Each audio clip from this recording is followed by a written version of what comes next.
have used the term digital heroin. Is it that bad? Is this your life? Could it be? Just ask them. A husband in his basement man cave, gaming all night. Yeah, do it. I was going to bed as a newlywed, and he was staying up and playing video games. A teenage daughter glued to her cell phone. A knockdown, drag-out fight to get that phone out of her hand. I was up all night sending pictures. Secret sexting upstairs while your mom and dad are thinking you're safe.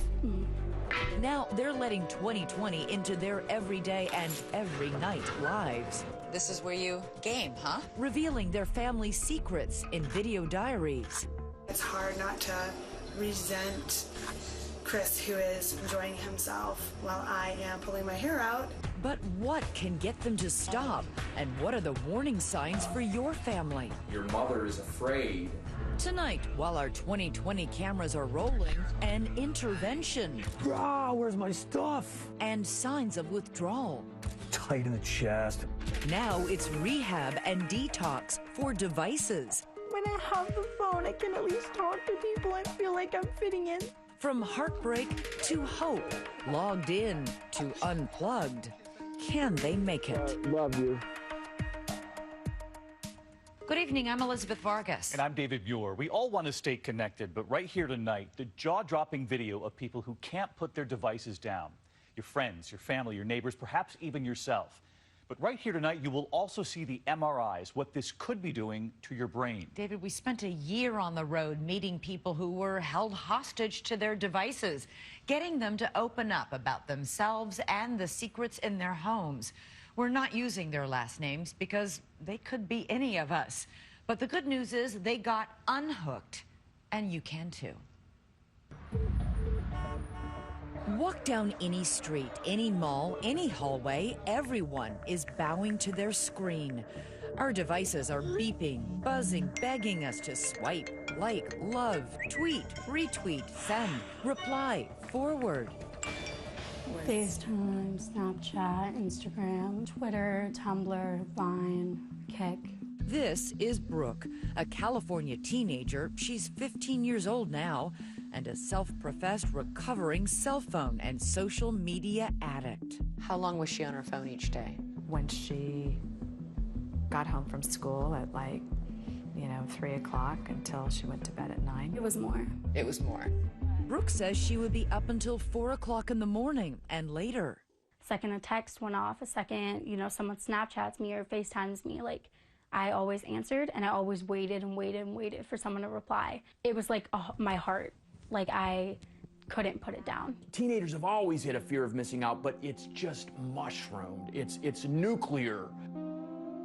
And Brooke's selfies reveal a troubling progression, imitating bad behavior she was exposed to online with her phone. The more she started to change and act out, the more we started to really clamp down.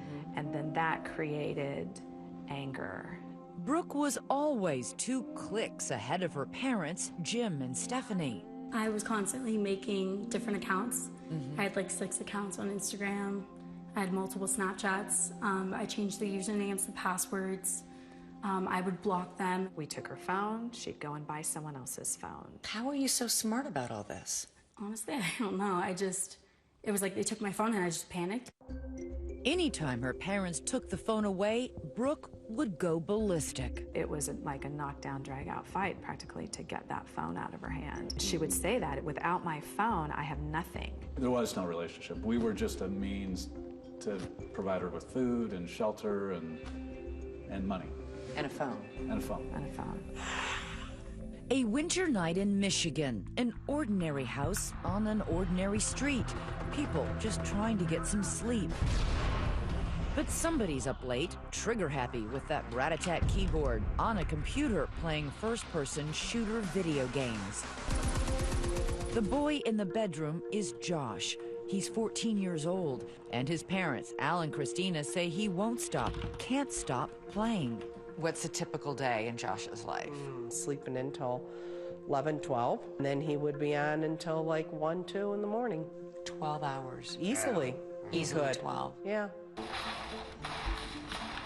They say Josh's obsession began in 8th grade when he built himself a gaming computer and installed it in his room. Get out. You think that was the turning point? Oh, definitely. Yeah, that was much more exciting to be on and much more addictive. Josh says he's playing up to 60 hours a week. Josh has been in his room since 4 o'clock, nearly 5 hours gaming. But why didn't you just take the computer away? I don't understand. Because when we did take it away, there was a lot of problems in our house with his behavior. They confiscate the computer, shut down the Wi-Fi, even remove the router and lock it in the car. Josh responds by throwing things and punching walls. There was like a shutdown in communication. Was it just the constant fighting with him? Yeah, it was very emotional. Al is not only afraid of what Josh might do, he's afraid of what he might do. If it got further, it could have been a problem. It could have been physical, and I didn't want that. And So he was trying to physically stop you? Yeah. He throws up his hands and leaves Christina to handle the conflict on her own. And sometimes it does get physical. They exaggerate. Like, my mom thinks that I hit her because she takes away my games. I don't do that. She calls it hitting because I, like, swat her hand away. There's just a lot of anger, lots of anger. Emotional outbursts. Yeah. It sounds completely out of control. Yeah, it was. Josh, you need to get off. Okay, stop. Midnight, 1 a.m., 2 in the morning. Why are you stalking me? All these late night fights leave Christina exhausted. You know, it's after 3 o'clock, and I told you to get off at 1. Stop! If you want to make changes, it's hard work. They turn to Kevin Roberts. He works with kids having trouble with too much screen time. Do you have any support? It doesn't have to be just gaming. It could be texting. It could be the smartphone. Roberts is the author of Cyber Junkie and Get Off That Game Now. Your mother is afraid to get rid of the video game system and the computer because she's afraid of how you'll react. It's not my fault that she's scared of me. What's this one, you think? In Ohio, we meet Maria, 40 years old, an attorney, mother of 4. Good job, Jude.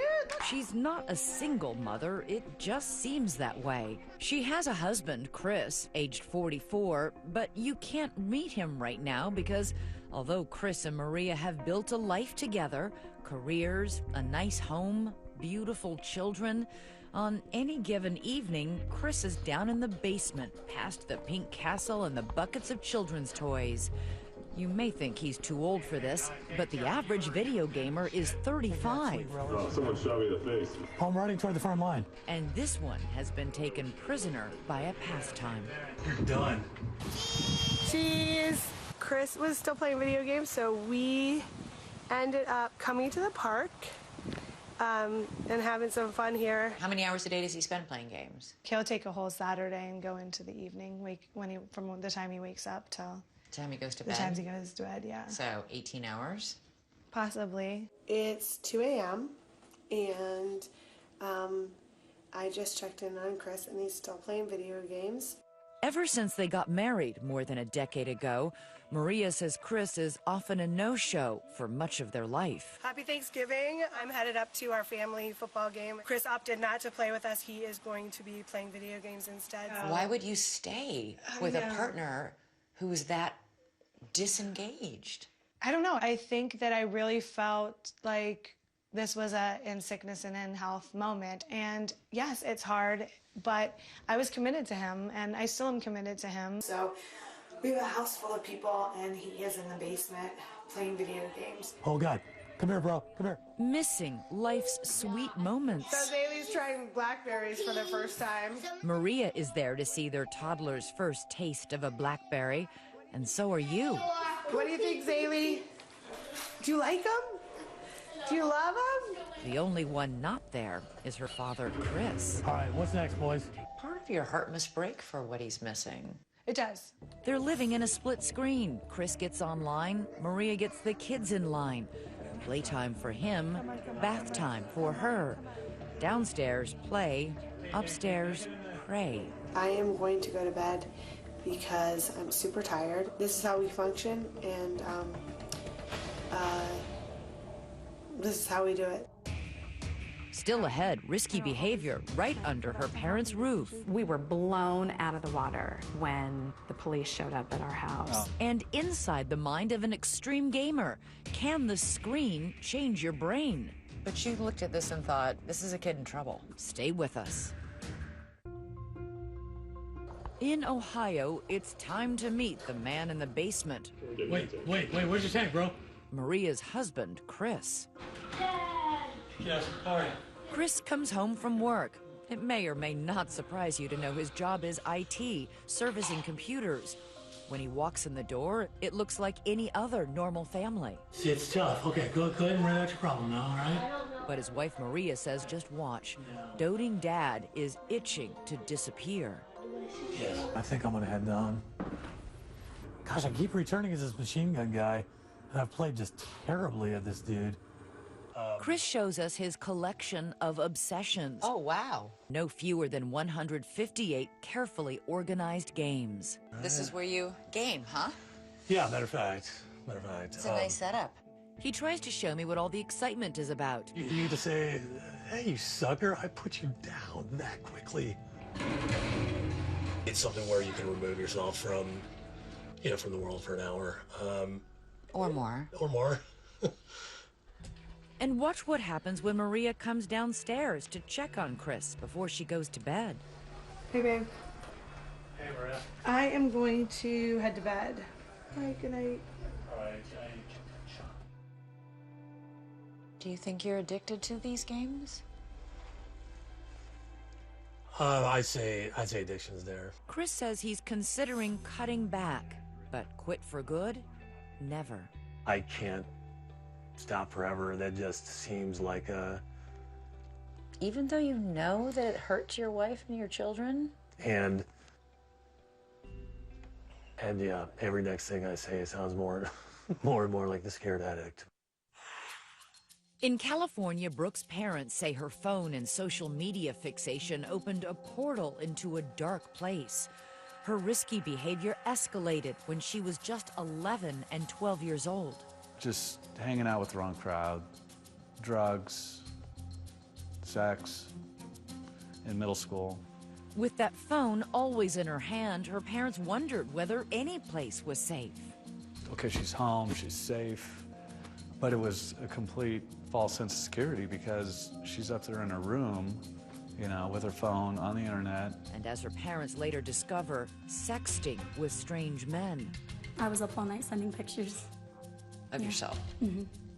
To strangers? Yeah. When I did it and I got those compliments, I got that attention, and it just made me feel really good. It's unnerving to listen to you tell me about how you fell into this world of secret sexting. Mm-hmm. Upstairs, yeah, you weren't safe. Not at all, no. It's not just the phone and the internet. Brooke has ADD and attachment issues. When you take a phone and social media and you put it in the hands of a teenager and then throw in some mental illness, she just becomes very vulnerable.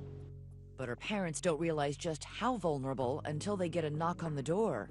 We were blown out of the water when the police showed up at our house. Oh my gosh. Officers revealed what their little girl had been doing online. The men, the nude photos, all of it. People watching this are going to say, where were you? Yeah. It was shocking. It was. I guess I thought of her just as a regular, everyday little girl growing up. Word spread on social media about Brooke's mistakes. Bullied and shamed, she tried to numb the pain with drugs and alcohol. I think you used the word broken. Yeah. Do you have any idea how you got that way? I think I just got to a point where I kept getting hurt. I kept doing things that I knew didn't make me happy. And then an act of desperation. Brooke wrote a note on her phone And somehow, by the grace of God, her parents say, it accidentally popped up on their shared iCloud account. I said, "What's that?" So I opened it up, and it was a suicide note. A suicide note?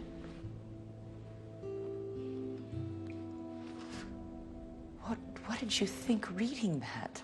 I couldn't believe it. You know, it was scary. I just got to a point where I just didn't even know why I was here and why I was still trying. You mean why you were here on Earth? Yeah, it just didn't make sense to me anymore. Yeah. They had Brooke committed to a hospital that night. That was it. That's when we knew That was it. we got to do something drastic. The first thing the attendants took from her was her phone. Brookie wanted to fight the nurse for it. I was like, don't touch me. I was pissed. The despise in her face for us. Betrayal. She was so angry. She was so pissed off. But there was no other way. I just kept thinking, you're not going to die on my watch. In Michigan, Josh begins skipping school. He told me a couple times, I'm gonna be, a gamer, and I can make a lot of money, Mom. Believe me, I've got it all figured out. I was like, ooh, this is not good. And then, no more school. There were some things going on with his ADHD, and then there was some underlying depression, so that wasn't just all the gaming. Al and Christina are wondering what's going on inside Josh's head. If only there was a way to peek inside that adolescent brain. Well, it turns out there is. You had an MRI before? Josh is getting a functional MRI as part of a new study by Dr. David Rosenberg. His theory, yet to be proven, is that excessive gaming changes brain activity. These triplets are in the study too. Turn it off now. Stop, Mom. You're still playing. I said I'm gonna watch. Instead, I'm gonna go play outside with Josh. I told you I'm gonna go play outside with Josh. That's Noah. You can see why his mom says gaming has more of a hold on him than on his brother and sister. These are the triplets' brain scans. Two are typical, but Noah's is not. Dr. Rosenberg highlighted areas in red he says represent brain activity involving memory, attention, and decision-making. Noah's is almost completely gray. But now look at Noah's brain after 3 weeks unplugged at summer camp. He's gone from being barely lit up to being highly. He's highly lit up, yeah. Now for Josh's results. There should be much more activity. There should be more red. There should be more red. She looked at this and thought, this is a kid in trouble. This is a kid in trouble. Still ahead, what's it going to take to throw Josh off his game? How about 40 days and 40 nights in the wilderness with no temptation? Stay with us. Early morning in Michigan, a scene right out of Josh's video game. A couple of guys come to the house and gently but firmly hustle him away into the darkness. He knew it was coming. It's just kind of stupid. I just play video games and I have to go to a rehab for it. But when the day came, he wasn't ready. Josh is really getting emotional. He goes, I don't want to go. I'm scared. I want to see my mom. Josh has flown to Salt Lake City and then driven hours away into the Utah wilderness and a program called Unplugged at Outback Therapeutic Expeditions. He and a group of other boys will camp for weeks in this rugged terrain. There is no running water, no electricity, no screens. The only thing that glows in the dark, a campfire and the moon. In Ohio, no one is getting on a plane, but Chris and Maria are hoping for a game changer. We arrange for a house call. Addiction specialist Nick Carderas. So what are you going to say to him? Well, so my whole purpose is to try to find out where he's at on his whole ownership of his addiction. Does he acknowledge that there's a problem? Inside, before Chris decides if he's ready to unplug from his gaming habit, an emotional hug from his oldest children, a reminder of how much they need him. And then a big test. He wants Chris to get the video games out of the house. We could box them up and they could be stored somewhere. Chris is at a crossroads. Are you willing to take this opportunity? Not next month. Yeah, I'll step up. I'll try it. Then it's time to pack up Chris's obsession. All right, here we go. Okay. It's slightly painful. Those buckets for children's toys come in handy. I want to go back to when we knew each other better. Yeah, I agree. That's really nice. We don't hug. We don't hug. What's wrong with all these so-called cyber junkies? Is their extreme behavior a disorder or just a symptom of something else? That is a subject of heated debate among scientists. Is there really such a thing as digital addiction? I think the answer is unequivocally yes. It impacts a developing brain in exactly the same way substance addiction can.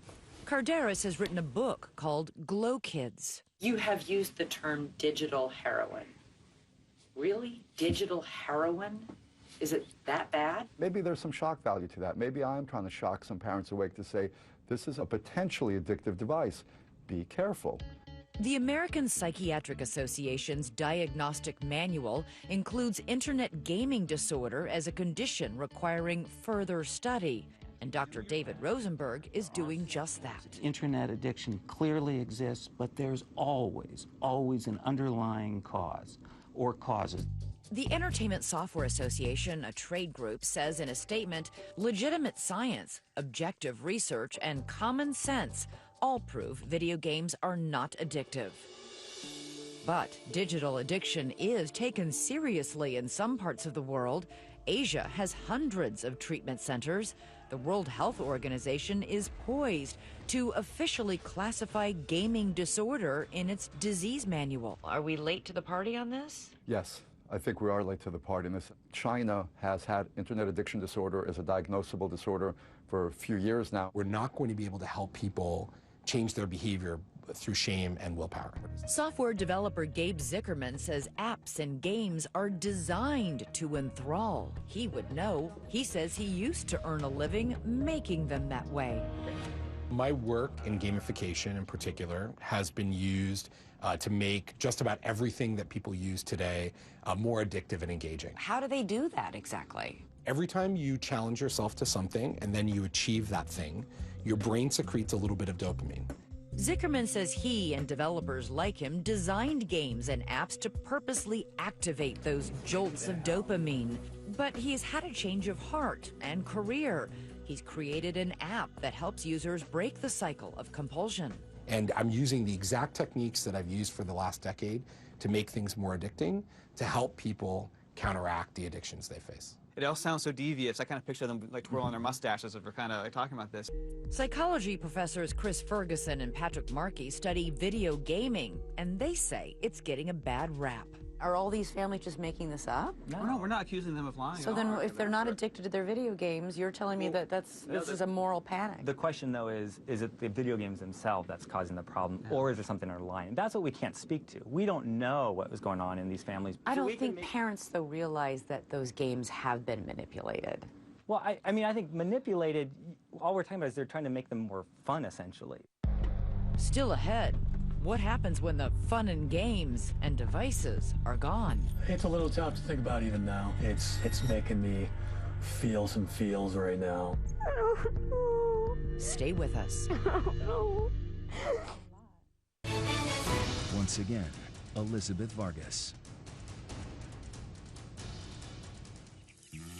Soaring through thin air, these majestic Utah mountains offer a breathtaking vista.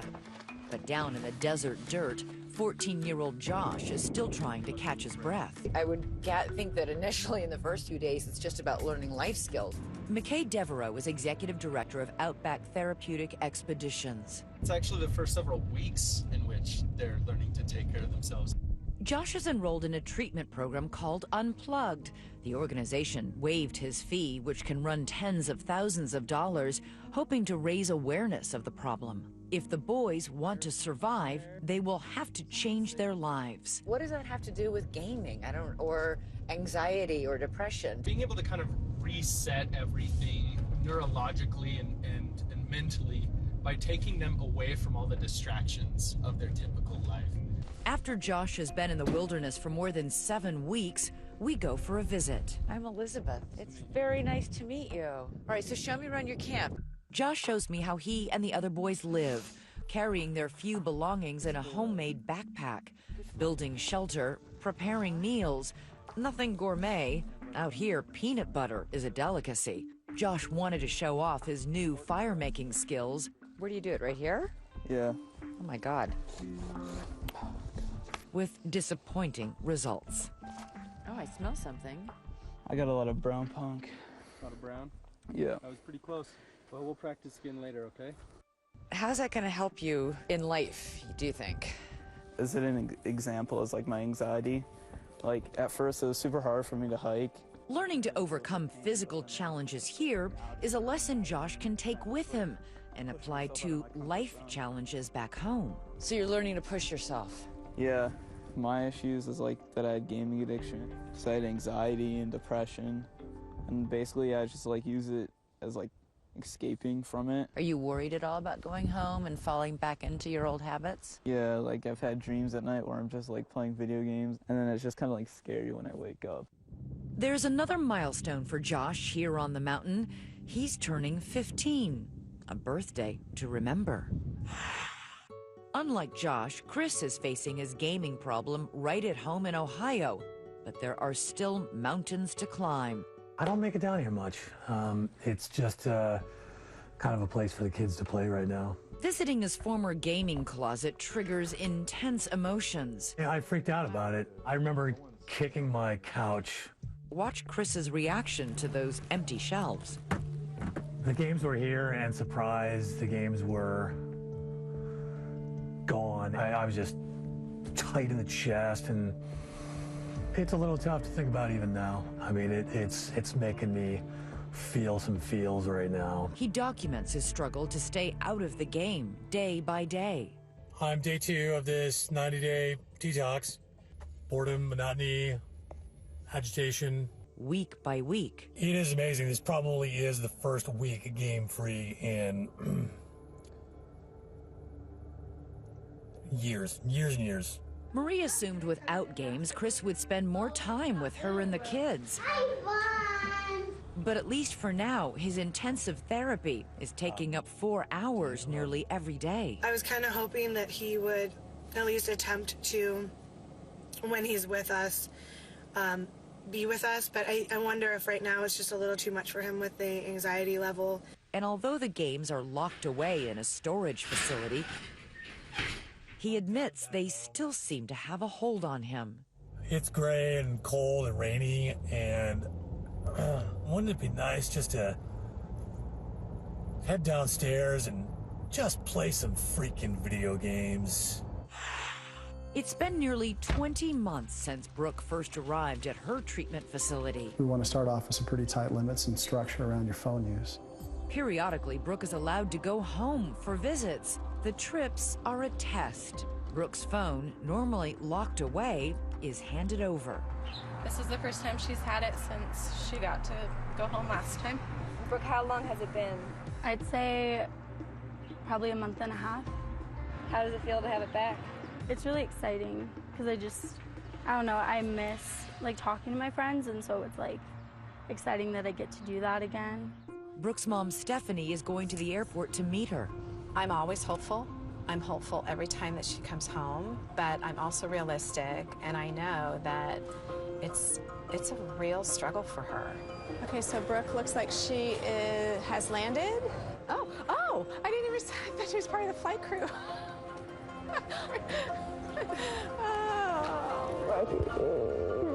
So good to see you. There's been a loss of trust in this family, and Brooke's parents take precautions. Out of sight, out of mind. We have a drawer here that we just keep some of our old devices in. We just kind of keep these hidden while she's here. Remember these? Oh, yeah. Most of the visit is going smoothly. When you made this in preschool. Paging through old memories of life before the crisis. Watching home movies. But at night, when Brooke has to hand over the phone, it's hard. Her painful past comes rushing back. She's feeling like the only teenager in the world who can't handle a phone. guess I just feel really left out, and like when I have the phone I can at least talk to people and feel like I'm fitting in still, and like it just makes me feel like I'm missing out. Even with all the improvement and all the progress you've seen her make, it isn't all better. No, it's not. No. That's still an issue, what social media does and allows kids to access and be vulnerable to. Yeah, it's a lifelong journey for her. There will still be highs and lows. Still ahead, a reunion in the mountains. Will sparks fly this time? You okay, Dan? Should we cut the camera? Stay with us.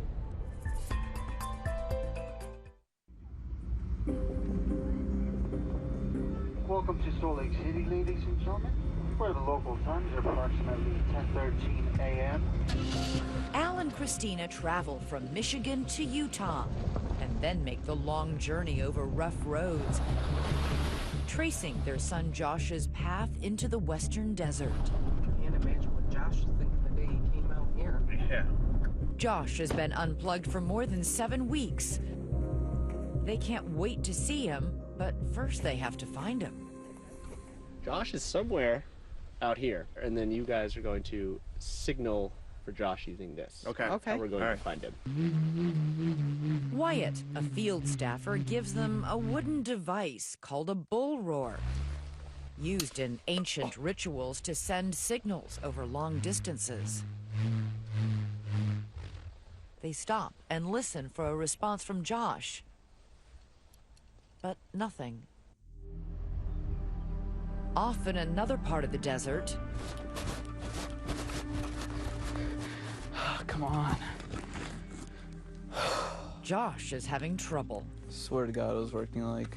I know, it was working yesterday. It's not a bad metaphor for the family's communication problems when Josh would shut himself away in his bedroom, gaming all night. Well, it's 3 in the morning. It's time to get off now. Christina takes a turn. And at last, Josh responds. Is that it? That was it. That was it? That was it right there. Okay. Moments later, after the longest and most difficult separation of his young life, 54 days apart. There he is. Is he there? Yeah. Oh, there he is. Hey, Josh. How are ya? Good. Good to see you. Oh my God, you're getting bigger. Dad. Hey, Josh. You doing all right? Yeah.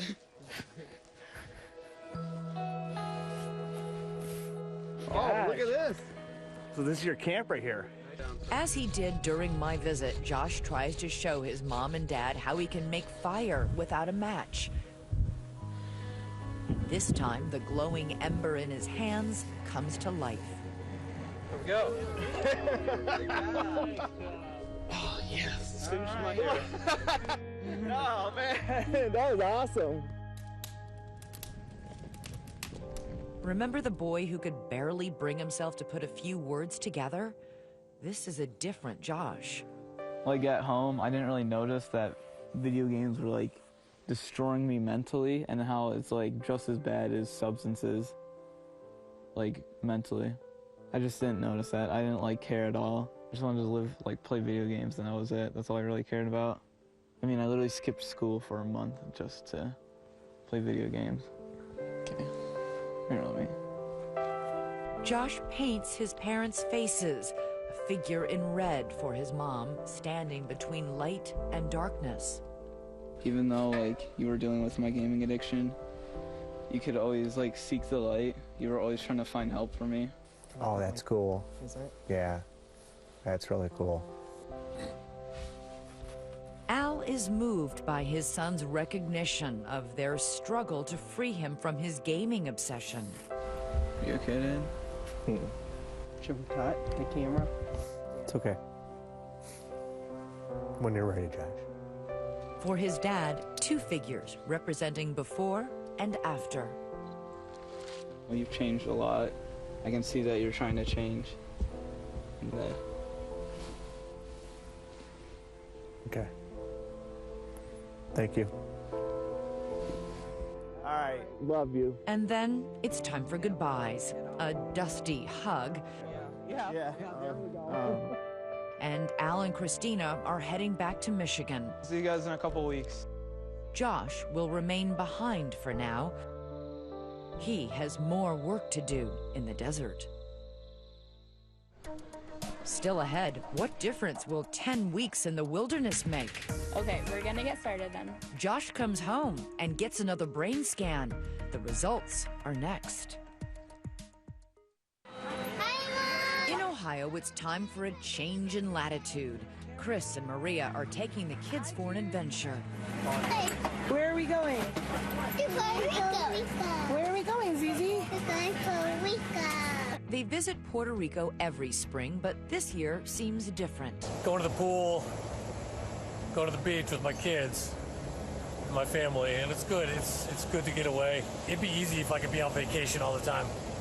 Weeks later, we drop in on Chris and Maria on a Sunday morning. With 53 game-free days behind him, Chris is out of the basement and killing it in the kitchen. One morning, several days earlier, Maria recorded another video diary. It's her birthday. I really don't have big expectations for my birthday. But imagine the surprise when I came downstairs to this. He got me a gift and beautiful flowers and a really nice card. I'm really feeling a lot of hope and excitement and just some happiness. Your time at Outback has come to an end, but the journey continues. After 10 weeks unplugged in the wilderness, it's time for Josh to go home.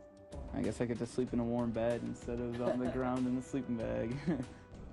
Al and Christina are getting ready, patching and painting Josh's room, removing that custom-built gaming computer. Ladies and gentlemen, it's our pleasure to welcome you to Detroit. Oh boy, Here he is. He's here. All right. Welcome home. Here, let me give you a real hug. Oh, you still smell like sage. Home again, Josh has lost weight. He feels taller. And with a new haircut, he's a different boy. Now you gotta go back to reality. Yeah. Those aren't the only changes. A couple days later, Josh has a follow-up brain scan. Dr. David Rosenberg shows us the results. Wow. What you can see here is, this is an oh wow effect. Same boy. Same boy. Before treatment, after treatment. What is that telling you? He was completely shut down. When we talked with him here, he was exuberant, a different child. In California, Brooke and her family worked together on a sign of renewal, a fresh coat of paint. I wanted to start over and make my room more positive.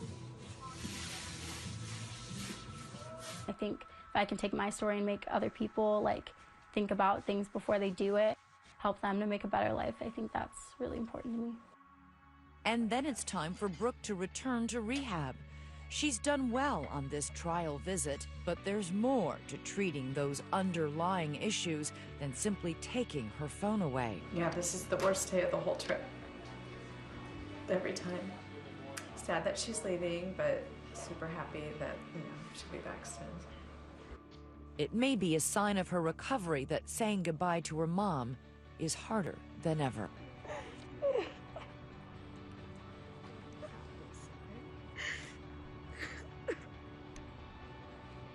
Do you feel like you have your daughter back? No, I have the new and improved Brookie. I do. Yeah. And she's worked so hard. And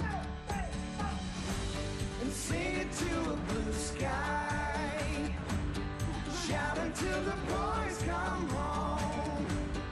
Don't you even ask why, we just should give into the good. Happily on the road to recovery. To prevent this from happening really in your family, experts have given us these tips. No phone before the age of 10, no phone at the dining room table, media-free time together, and media-free locations as well, like bedrooms at home. Imagine us all talking again. That's right. I know. And for a list of warning signs and other resources, we've put it all at abcnews.com for you. Thanks for watching tonight. I'm David Muir. And I'm Elizabeth Vargas, and I want to personally thank those families for letting us share their stories. For all of us here at 2020, good night.